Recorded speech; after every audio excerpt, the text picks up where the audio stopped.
언제든지 태도가 사실보다 중요합니다. 성별, 내가 남잔가 여잔가, 학력, 공부를 많이 했나 적게 했나, 소유, 고향, 혈연, 심지어 성공과 실패, 이런 모든 것들은 사실입니다. 그런데 이 같은 사실 때문에 우월감을 갖기도 하고 열등감에 시달리기도 합니다. 이것은 다 태도로부터 비롯된 것입니다. 문제는 태도입니다. 성공했음에도 잘못된 태도를 가지고 살면 그것 때문에 망합니다. 비록 실패했지만 바른 태도를 갖게 되면 얼마든지 회복하고 또 다른 성공을 맛보게도 될 것입니다. 태도가 사람을 쓸모있게 만들기도 하고 태도가 인생을 실패하게 하기도 합니다. 그런데 우리네 인생을 행복하게 만드는 가장 성숙한 태도가 있습니다. 그것이 바로 감사입니다. 존 웨슬레는 감사를 가리켜서 성숙한 그리스도인의 표적이라고 말했습니다. 감사를 모르는 사람, 비록 그리스도인일지라도 이 사람은 어린아이같이 미성숙한 존재에 불과합니다. 그래서 언제든지 자기중심적이고 이기적입니다. 이런 사람은 주변 사람을 무척 힘들게 만듭니다. 신약의 감사라고 하는 유카리스티아라고 하는 이 단어는 기뻐하다라고 하는 의미를 담고 있습니다. 감사야말로 기쁨의 삶을 가능하게 만듭니다. 개인도 그렇고 공동체도 그렇습니다. 개인의 삶에 감사가 있는 사람은 기쁨을 누립니다. 공동체 속에 감사가 있는 공동체는 기쁨의 공동체가 될 것입니다. 그런가 하면 감사를 상실한 자의 삶이란 소유나 상황과 관계없이 불평과 원망으로 가득 차게 되고 그 삶은 불행으로 이어집니다. 짧은 인생을 살아도 감사하며 살면 기쁨과 행복이 풍성해집니다. 장수를 해도 불평과 원망으로 살면 불행이 풍성해질 뿐입니다. 소유가 적어도 감사로 살면 많은 것을 소유한 풍성한 인생을 맛보게 되지만 소유가 많아도 불평으로 살면 아무것도 가진 것이 없는 초라한 인생이 되어버리고 말 것입니다. 본문의 바울은 하나님께 감사하라, 이것은 마땅히 당연히 해야 할 것이라고 우리에게 가르쳐주고 있습니다. 바울이 말하는 감사의 이유를 살피며 이 복된 주일 아침에 함께 우리에게 주시는 은혜를 나누려고 합니다. 첫째로 우리를 선택해 주셨기 때문에 감사하는 것이 마땅하다고 말합니다. 에베소서 1장 4절에 보면 창세전에 그리스도 안에서 우리를 택하사 이렇게 말씀했고, 오늘 본문에는 처음부터 너희를 택하사 이렇게 기록하고 있습니다. 하나님께서 창세전에 계획을 세우시고 처음부터 우리를 선택하셨다는 것이죠. 놀라운 일이 아닐 수 없습니다. 선택이라고 하는 말은 그 말 자체가 특별합니다. 내가 선택되었다, 가슴 설레는 말이 아닐 수 없습니다. 물론 선택된 것이 불행한 경우도 있습니다. 그건 누가 선택했느냐에 따라 달려 있습니다. 만일 깡패에게 선택됐다 그러면 행복 끝 불행이 시작될 겁니다. 유괴범에게, 사기꾼에게 선택이 되었다면 유괴를 당하고 사기를 당하기 마련입니다.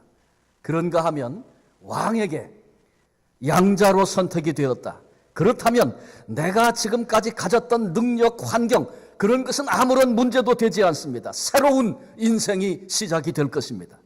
그런데 여기에 비교도 되지 않는 놀라운 일이 있습니다. 만군의 여호와 하나님, 창조주 하나님께서 나를 자녀 삼으시려고 나를 선택하셨습니다. 놀라운 일, 놀라운 축복입니다. 하나님은 나를 선택하는 그 일이 너무나 중요해서 영원전에, 창세전에 처음부터 선택했다고 말씀하고 있습니다. 저와 여러분, 우리에게 이 놀라운 일이 이미 시작된 것입니다. 바울은 이 일을 마땅히 감사해야 한다, 그렇게 말하고 있는데 그것이 바른 태도입니다. 그러나 선택이 은혜임을 깨닫지 못하고 감사하지 못하면 잘못된 선택으로, 잘못된 태도로 인생을 살면 버림받는 비극적인 존재가 됩니다. 하나님께서 사울을 작은 자였지만 선택하셔서 이스라엘의 초대 왕을 삼으셨습니다. 처음에는 그가 겸손했고 그 은혜 앞에 감사했었습니다. 그러나 후일에 교만해지면서 감사를 잃어버렸습니다. 나 외에 누가 또 다른 왕이 어디 있을 수 있는가? 마치 예수님 탄생했을 때 헤롯 대왕이 베들레헴에서 왕이 태어났다는 얘기 때문에 분노하고 어떻게든지 그것을 막아내려고 했던 것과 똑같습니다. 결국은 사울이 하나님께 버림을 받습니다. 하나님께서 나를, 내 가정을, 우리 교회를 선택해 주셨다는 것, 복된 일입니다. 그러나 그것 때문에 우월감이 생기고 목이 굳어져서는 안 됩니다. 하나님이 우리를 선택하셨다, 이 사실 앞에 우리는 마땅히 이 일로 인하여 하나님께 감사할 수 있는 우리 모두가 되시기를 바랍니다. 두 번째로, 구원을 받게 하셨기 때문에 마땅히 감사해야 합니다. 본문의 바울은 진리를 믿음으로 구원을 받게 하심이니 이렇게 말씀했어요. 진리는 무엇입니까? 예수님이 선언하셨죠. 내가 곧 길이요 진리요 생명이다. 그러니 진리 되신 예수님을 믿음으로 구원을 받게 되었다는 것입니다. 이런 은혜와 사랑을 거부하여 믿지 않으면 구원을 받을 수 없다고 성경은 말합니다. 히브리서 9장 27절에 한 번 죽는 것은 사람에게 정해진 것이요 그 후에는 심판이 있으리니, 우리 인생에게 필연적으로 경험되는 것 두 가지를 말씀하고 있는데, 한 가지는 죽음입니다. 죽음은 예외 없이 모두가 다 필연적으로 만나게 되는 시간입니다. 그런가 하면 그 후에 심판이 있겠다. 여러분, 심판이 필연이라고 성경은 말합니다. 하나님의 심판, 하나님의 저울에 달려서 너는 합격됐다, 온전할 자가 이 땅에 아무도 없습니다. 그런데 진리가 되시는 예수 그리스도를 믿어서 구원받은 사람들에게는 이 심판이 면제된다고 성경은 말씀하고 있습니다. 요한복음 3장 18절에 보니까 그를 믿는 자는 심판을 받지 아니하는 것이요, 이렇게 설명하고 있습니다. 하나님께서 우리의 믿음을 보시고 구원하시면, 우리가 구원받은 자가 되면 심판을 아예 면제해 주시겠다. 놀라운 특권이 아닐 수 없습니다. 신앙이라고 하는 것은 하나님이 죄 가운데서 나를 은혜로 값없이 거저 구원해 주신 것을 믿는 것입니다. 그 사실을 우리가 믿는다면 어떻게 감사하지 않을 수 있겠습니까? 바울은 14절의 믿음으로 얻는 구원을 영광이라고 표현했습니다. 영광이란 누구나 얻고 누리는 것이 아닙니다. 얻기도 어렵고 누리기도 어려운 것을 얻고 누리게 될 때 그것을 영광이라 말합니다. 우리가 얻은 구원, 그것은 내 힘으로는 결코 얻을 수 없는 구원입니다. 그런데 그 구원을 이제 받고 누리게 되었습니다. 그래서 그것이 영광이라는 것이죠. 여러분, 예수님이 하나님의 아들이신 것을 믿으십니까? 그 예수님이 나를 위해서, 나를 대신해서 십자가에 죽으신 것을 믿습니까? 내 죄는 나를 사망과 영원한 형벌에 이르게 하는데, 그래서 내가 하나님께 저주를 받고 버림을 받아야 될 그런 존재인데, 예수님이 나를 대신하여 십자가 위에서 저주를 받으시고 하나님께 버림을 당하시고 죽으신 것입니다. 이것은 하나님께로부터 우리에게 부어진 사랑입니다. 나는 공로도 자격도 없습니다. 그러나 예수님이 십자가에 대신 죽어 주심으로 하나님의 자녀가 되는 권세를 얻게 되고 구원을 받게 된 것입니다. 오늘 우리가 성찬식을 행하려고 합니다. 성찬식은 예수님께서 십자가 위에서 나를 위해서 몸을 찢으시고 피를 흘리신 것을 믿음으로 받는 그런 예식입니다. 왜 예수님이 십자가 위에서 몸을 찢으시고 피를 흘리셨습니까? 우리는 본래 내 안에 있는 죄 때문에 하나님 앞에 저주를 받아 영원한 형벌에 떨어질 수밖에 없는 아담과 하와가 범죄한 이후에 이것이 모든 인생의 운명이었습니다. 그런데 예수님이 내 죄를 대신하여, 주님이 죄를 입으셨습니다. 죄를 대신하여 하나님께 버림을 받고 십자가에 피 흘려 죽으신 것입니다. 그리고 이 은혜와 사랑을 믿음으로 받는 이들에게 내가 너희를 위해서 주는 몸이다, 찢어주는 몸이다, 내가 너를 위해 흘린 피다, 주님 그렇게 말씀하시고 우리에게 몸과 피를 주시는 것입니다. 예수님이 나를 위해 십자가 위에서 몸을 찢으시고 피 흘려 주신 것을 여러분 믿으십니까? 그렇다면 우리는 예수님을 믿음으로 예수 그리스도의 영광을 얻고 누리는 구원받은 자가 된 것입니다. 그러니 마땅히 감사해야 합니다. 마지막 세 번째로, 거룩하게 해주셨기 때문에 마땅히 감사해야 합니다. 본문에 성령의 거룩하게 하심과 이런 말이 나오는데, 이 말의 의미는 본래 죄악 때문에 더럽고 추악한 그런 나를 선택하시고 구원하시고 깨끗하게 만들어 주셨는데 그 사역을 성령님께서 맡아주셨다, 그런 의미입니다. 그런데 이미 우리에게 주어진 이 놀라운 은혜를 알지 못하고 여전히 더러운 죄 가운데서 사람들만 모르면 괜찮다고 여기며 오늘을 그렇게 살아간다면 그건 비극이 아닐 수 없습니다. 파스칼은 말합니다. 인생은 두 가지 가능성을 인간은 가지고 있다. 천사가 될 가능성과 악마가 될 가능성을 지니고 있다. 그렇게 말했습니다.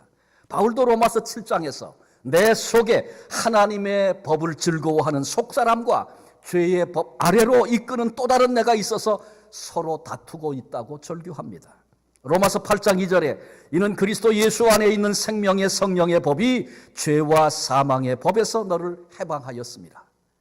한마디로 우리는 성령의 도우심이 없이는 거룩함을 지킬 수 없다, 그런 말입니다. 그렇습니다. 내 힘, 내 의지 가지고는 죄의 유혹을 절대로 이길 수 없습니다. 오직 나를 거룩하게 하시는 성령님이 나를 거룩하게 하실 때 비로소 죄와 싸워 이기고 사탄과 싸워 이기는 승리를 얻게 되는 것입니다. 순간순간 성령님을 의지할 때 약한 우리가 강하게 됨을 경험하게 됩니다. 어두움에 처할 수밖에 없는 우리가 빛 가운데 걷게 될 것이고 패배할 수밖에 없는 우리가 승리의 찬송을 소리 높여 노래하게 될 것입니다. 죄악의 종이었던 우리가 주님의 종으로 죄를 정복하고 이기며 승리하게 되는 것입니다. 이 놀라운 은혜를 우리에게 주신 하나님께 우리는 마땅히 감사해야 합니다. 오늘 우리 함께 추수감사 예배를 드리고 있습니다. 마땅히 감사할 바를 확인하고 하나님 앞에 이유 있는 감사를 드리는 그런 시간이 되어져야 합니다. 이 땅에 수많은 사람들, 똑똑하고 잘나고 많이 가진 사람들, 많이 배운 사람들 얼마든지 많이 있습니다. 그런데 연약한 보잘것없는 나를 선택해 주시고 우리로 예수 그리스도의 십자가 까닭에 구원받게 해주시고 우리를 성령 안에서 거룩하게 해주셨으니 마땅히 하나님께 감사해야 합니다. 이것이 하나님 앞에서 올바른 태도며 성숙한 태도입니다. 오늘만 아니라 우리의 남은 생애 동안에 감사로 살아 승리하는 복된 성도들이 되시기를 주님의 이름으로 축원합니다. 기도하시겠습니다. 주님 감사합니다. 수억의 사람들 중에 만세전에 우리를 택하시고 구원받아 하나님의 자녀 되게 하시고 오늘 알아서 살아라 그러지 않으시고 성령께서 우리에게 오셔서 도전해 주시고 성령님 의지하고 순종하며 나갈 때마다 승리케 하시는 하나님의 그 놀라운 사랑으로 인하여 감사와 찬양을 드립니다. 오늘 한 해를 돌아보며 감사하는 이 복된 예배 시간에 하나님께로부터 임한 누구도 이 은혜가 아니면 하나님을 아버지라 부를 수 없고 영원한 소망이 우리에게는 없는 그런 존재들인데 이 은혜를 베풀어 주신 것 다시 확인하며 감사자로 아버지 앞에 고개 숙였습니다. 우리들의 마음 깊은 곳에 하나님을 향한 바른 감사가 있게 하시고 그 올바른 태도가 하나님 앞에 우리를 복되게 만들고 아름답게 승리케 하실 줄로 믿습니다. 남은 생애를 감사로 살아갈 수 있는 어떤 환경을 만나도 거기서 내가 어떤 태도를 갖느냐가 우리 미래를 결정하게 될 텐데 거기서도 감사할 수 있는 은혜가 마르지 않도록 도와주셔서 하나님 아버지의 기쁨이 되게 하시고 하나님이 기뻐하시는 그 기뻐하심을 나도 깨닫고 나도 느끼며 나도 누리며 살아갈 수 있는 이 은혜가 우리 가운데 풍성하게 해 주옵소서. 감사하옵고 귀하신 예수님의 이름으로 기도합니다.